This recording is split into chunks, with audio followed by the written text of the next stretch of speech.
Hello दोस्तों, आपका स्वागत है हमारे चैनल चैंपियन जैद पर। मैं हूं आपका दोस्त मोहम्मद जैद। और दोस्तों, आज हम लोग करने जा रहे हैं प्रैक्टिस सेट 3.1 के basic concept. So on the public demand मैंने ये तय किया है कि मैं आप लोगों को प्रैक्टिस सेट 3.1 से शुरू करवाऊंगा, क्योंकि कई सारे बच्चे बोले सर सर्कल तो एकदम वाट लगा दे रहा है हमारी।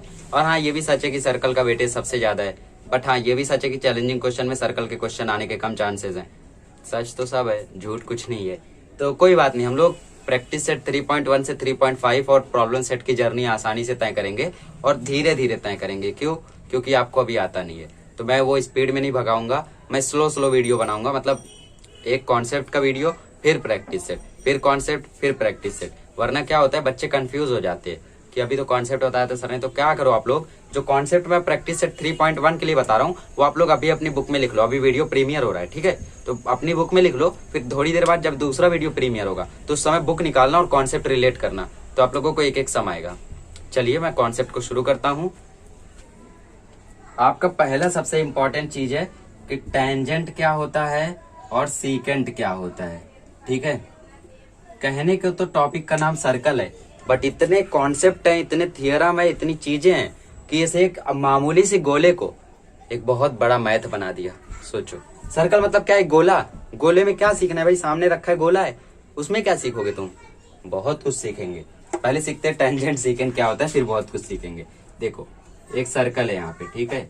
समझ लो मैंने इस सर्कल पे एक लाइन ड्रॉ की जो इसको पास करती हुई गई, ठीक है? वैसे ये पास करती हुई गई नहीं है, बट हम लोग यहाँ पे जबरदस्ती इसको पास कराते हैं। तो ये यहाँ पे चलिए, तो ये लाइन इसको पास करती हुई गई। तो जो लाइन सर्कल के आर्क को छूते हुए जाएगी, टच करते हुए जाएगी, उस लाइन को बोलेंगे टेंजेंट। क्या बोलेंगे उस लाइन को? उस लाइन को बोलेंगे टेंजेंट। और जो लाइन सर्कल को चीरती हुई जाएगी, फाड़ती हुई जाएगी, उसे बोलेंगे सीकेंट। That is secant. अब डिफरेंस पता चला टेंजेंट और सीकेंट का। टेंजेंट से अगर आप लोग ने कंस्ट्रक्शन चैप्टर खत्म कर लिया है तो ये टेंजेंट तो आप लोग अच्छे से समझ गए होंगे। तो टेंजेंट और सीकेंट पर बेस्ड हम लोगों का ये पूरा एक्सरसाइज है, पूरा चैप्टर ये टेंजेंट और सीकेंट में ही घुमा दिए एकदम दिमाग को। टेंजेंट और सीकेंट पढ़ने में आपको 5 प्रैक्टिस सेट लग रहे। पूरे सर्कल के कॉन्सेप्ट पढ़ने में कितने लगेंगे वो अगले साल पता चलेगा। अगले साल भी एक सर्कल नाम का चैप्टर है, बी केयरफुल। चलिए, तो टेंजेंट सीकेंट समझ में आया क्या होता है? तो टेंजेंट और सीकेंट पे कुछ थियरम्स है। पहला थियरम है हम लोगों का टेंजेंट थियरम। बुक में अपनी लिखते चलो जो जो मैं बता रहा हूँ। पहला थियरम है हम लोगों का टेंजेंट थियरम। और टेंजेंट थियरम क्या कहता है कि एक सर्कल है, सर्कल पे एक टेंजेंट पास हो रहा है यहाँ पे, ठीक है?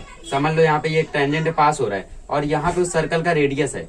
तो जो रेडियस होगा वो टेंजेंट के परपेंडिकुलर होगा, यही कहता है हमारा tangent theorem. Suppose the radius is OP and tangent is AB, so what you will write here OP perpendicular to AB, that is radius perpendicular to tangent, and the angle made by the radius and tangent will be angle 90 degree।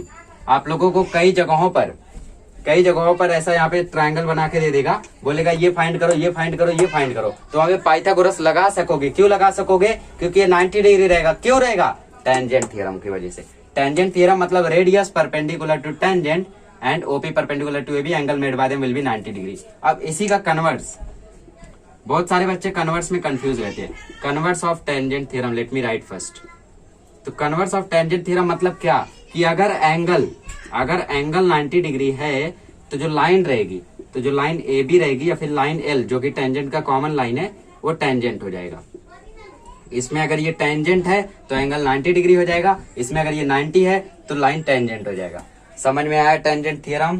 अब मैं tangent theorem rough करके आपको tangent segment theorem बताता हूँ, उसी के साथ हमारा आज का पार्ट खत्म हो जाएगा, ठीक है? तो गाइस, अगला थ्योरम है tangent segment theorem. Tangent segment theorem क्या कहता है कि अगर एक सर्कल है, उस सर्कल पे 2 टेंजेंट ड्रॉ किए गए हैं, एक यहाँ से जा रहा है, एक यहाँ से जा रहा है। ऐसे टेंजेंट आप लोगों ने कई सारे ड्रॉ भी किए होंगे, ठीक है?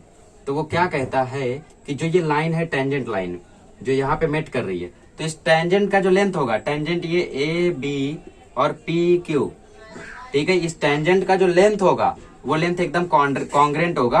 और टेंजेंट का लेंथ यहाँ से मेजर करते हैं, क्योंकि यहाँ पे 90 डिग्री का रेडियस बनता है, तो यहाँ से उस टेंजेंट की लेंथ को मेजर करते हैं, ठीक है? तो ये हो जाएगा PQ और AB। तो इस तरीके से आप लोगों का जो AB और PB टेंजेंट है वो इक्वल हो जाएगा। क्यों इक्वल हो जाएगा? क्योंकि टेंजेंट सेगमेंट थ्योरम ये कहता है कि एक सर्कल के कॉमन रेडियस पे 4 सेंटीमीटर का रेडियस है, इस पे ये रेडियस है, ये रेडियस है, ये रेडियस, ये इनफाइनाइट रेडियस है। इस रेडियस पे अगर कोई भी टेंजेंट बनता है, रेडियस की लेंथ अगर उतनी है तो टेंजेंट सेगमेंट की भी लेंथ उतनी रहेगी। This is called the tangent segment theorem. It means that therefore segment A B will be congruent to segment PB by the tangent segment theorem। Tangent segment theorem, TST मैं बोल रहा हूँ, अभी बोल रहा हूँ, बाद में पूरा लिखूंगा, ठीक है। तो टेंजेंट सेगमेंट थ्योरम यही कहता है एक सर्कल पे चाहे जितने टेंजेंट बना लो, सब टेंजेंट का सेगमेंट, सब टेंजेंट इक्वल लेंथ के होंगे। और आप लोगों को ऐसे क्वेश्चन आएंगे कि एक टेंजेंट का लेंथ 5 है, दूसरे का कितना होगा, और यहाँ से एक लाइन खींच देंगे, बोलेंगे प्रूफ करो कि ये टेंजेंट और जो ये लाइन है ये दोनों को बाइसेक्ट कर रही है। तो कैसे करोगे, वहां पे 9th का पार्ट उठाओगे। 9th में कॉन्ग्रुएंस ऑफ ट्रायंगल आप लोगों ने पढ़ा होगा। तो ये एक ट्रायंगल है AOB और ये दूसरा ट्रायंगल है POB। तो हम लोग दो ट्रायंगल को इक्वल बताएंगे, फिर करेंगे, सब कुछ करेंगे। अभी आपके लिए IMP टेंजेंट सेकंड क्या होता है, टेंजेंट थ्योरम क्या होता है, टेंजेंट सेगमेंट थ्योरम क्या होता है, इन सभी को अपनी नोटबुक में लिख लो। फिर थोड़ी देर बाद जो वीडियो आएगा उसमें आप लोगों को प्रैक्टिस सेट सॉल्व किया कराया जाएगा। Be sure to watch that.